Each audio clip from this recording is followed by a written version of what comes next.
Good evening, ladies and gentlemen. Xin chào tất cả mọi người. At the age of 15, I was a young boy who stood up between two choices, either going abroad, studying in a new country, or staying here and study in Vietnam. On that TED holiday, while he was wandering around Nguyen Boulevard, watching all the flowers on the Brown Street, he realized this weird-looking piece of cloth. In his mind, what the heck is this? At that point, he decided to stay in Vietnam. He wanted to learn more about his whatsoever thought that this is the traditional culture. Vietnamese dress called áo dài should be worn with trousers and pants, not this fashion trend called áo dài with áo dài worn with skirts. He took his first research in the revolution of áo dài and he knew that it was wrong. The evolution of áo dài has made a rapid change through time in history. Before the 20th century, there was wearing áo thun or áo bà, a typical Vietnamese traditional dress that you can now see it in the southern or northern Vietnam. Then came the 20th century, and came a notable fashion designer who is a student of the Indochina College of Fine Arts, Nguyen. He introduced a new form of áo dài that has a lot of Western influences on the arms, on the neck, and changed a lot of things. He faced criticism because he broke a lot of rules in making a traditional áo dài. And then comes to the 60s, skip forward, come to the 60s, when the áo dài usually have the long neck and thin collar, and then we got the Madame Du áo dài or áo dài chậm để sung, worn by the first lady of the Republic of Vietnam. And then the áo dài changed again. And this time, Zoom Daniel, a tailor in Saigon, introduced a new way to make the áo dài, and is commonly known for today as the basic form to make the áo dài called gradual. And that was his first research on the traditional values. He was then thinking, what else has been changing through time? The traditional values have been changing through time. And he realized it was his voice, it was his language. Back in the 60s, Saigon was so vibrant, so colorful and living around this. But a lot of Western music genre was introduced into Vietnam. We got the rock and roll, the jazz, etc., etc. And then come to this particular song. This is called Tóc Mai Trời Băng Trời Dài, or translated into English is called Love and Good Hair. And at the very last line of this song, Tóc Mai Trời Băng Trời Dài, lấy nhau chảnh đặng, thương hoa ngày năm. Oh, the long and uneven hairs of yours, if we could get married, we then shall be loved forevermore. This is a typical example of a Vietnamese folk literature called gradual, short poems, but in a structure of 6 and 8 sentences. Gradual and the song was written by this man, Phạm Duy. He, alongside with Professor Trần Văn Khê, one of his best friends, are, for me, the pioneers in preserving traditional Vietnamese folk literature and folk music and introduce them to the world at that time while they're in their 40s or 50s. And Phạm also put a lot of gradual folk Vietnamese folk poetry poems inside a lot of his compositions. one of the songs that composed gradual. I'll leave it to you guys to figure it out. At this point of my speech, you guys will probably know the young boy that I was mentioned earlier. It was me 5 years ago. And 5 years later, as I was standing here and as a student of University of Social Sciences and Humanities, Vietnam National University of Ho Chi Minh City, World Long Name University, I learned that I created in my mind a lot of scenarios when I don't have nothing, I have nothing, no knowledge on traditional values.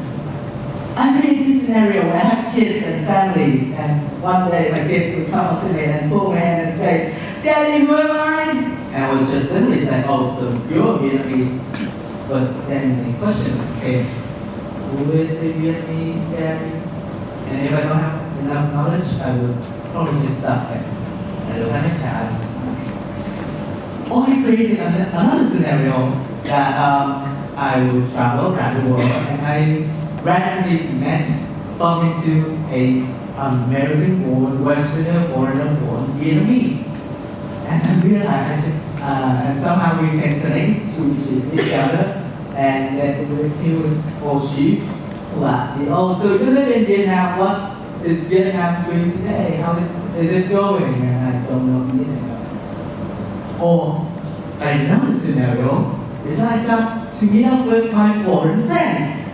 And he or she would come to me and say, "Hey, how's it going? Oh, so your name is Tony. Oh, so where do you come from?" And I was just simply saying, "Oh, I come from Vietnam." "Oh, so what's Vietnam different from the other country?" And I know nothing. That three scenarios can combine into a question. What makes a Vietnamese Vietnamese? And I still don't have enough information to answer this question, but I can help you guys and for myself to find a way to solve this question. First, this is all my suggestions on how we preserve and redefine, reshape our traditional culture. First, please have deep researches on the subject that you want to preserve and redefine.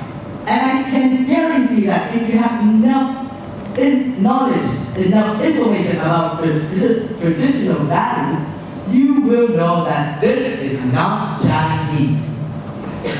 It looks like Chinese. It's written in Chinese character. Even Chinese can know that there's something about it. It's really similar. But this is a remark in the evolution of Vietnamese writing system. And I probably assume that your parents might not know this either. What is this? I will leave it to your curiosity to find the answer. Reshaping, redefining traditional culture has a lot of success and failures. And it's proven in history that many young people redefine traditional culture has failed. Taking this example from a traditional performing arts usually really popular in the southern Vietnam, and it contains Western and Eastern influences all together. This is a play, which is 2 images, of a play called Defying, composed by Nguyen. On the left, the main character, the woman, was played by people's artist Lê Huy. The man was people artist with Vu. It was the traditional version back in 1984, and it portrayed a woman who suffered from inequality at that time in the society of Vietnam in the early 20th century. But the right version, played by Trấn Thành, the famous Vietnamese poet, was probably more of a comedy rather than a tragedy. he displayed the woman, the main character, Thornwick, really different, and I still don't know what words I can describe it, but it's, for me, it's terrible. Because he performed this play not in Vietnam, but in the US, where American Vietnamese can watch it. And if they don't have basic knowledge of Vietnamese culture, they will see that typical Nguyen, the main character, different from the original. So how can you get the information from the traditional values? Well, just simply ask the older generation. Don't be afraid to ask them. I was lucky enough, and I was fortunate enough to attend 2 classes of Unique Art Project and have met one of Gailu's precious gem, people's artist, Dr. Thuy. She is not only my inspiration in having research on traditional values, but she also a guide who guide us through all the worst scenario that could happen when we redefine, reshape, reform our traditional values. And she was also an example of defining traditional values when she created Gailu versions of Vietnamese popular music songs, or we could say hip-hop. And after all that, what will the next step be? Well, simply when you define yourself nowadays as the I-Geners or the millennial, you were born surrounded by technologies. The next thing is to wisely use the technology in redefining the traditional values. I will give you an example of this. This is Renovated, a project that was brought up by the young Vietnamese artist who was created to revive the spirit of Hat Boy, which is probably the same as Chinese opera performing arts. And they have digital paintings, and they also created an app when you can create using AR technology, and you can create your face into characters of Hat Boy by just pressing all the characteristics that you want. And you have the technology, and you ask the person from the older generation, and you have to take deeply research on the subject that you want to reshape, reform, and redefine. The next step is do it. Just do it.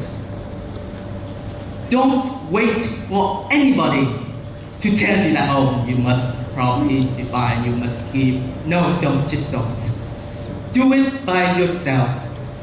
As you do it, you have this responsibility to preserve it, and you will try to connect people that have the same interests of yours.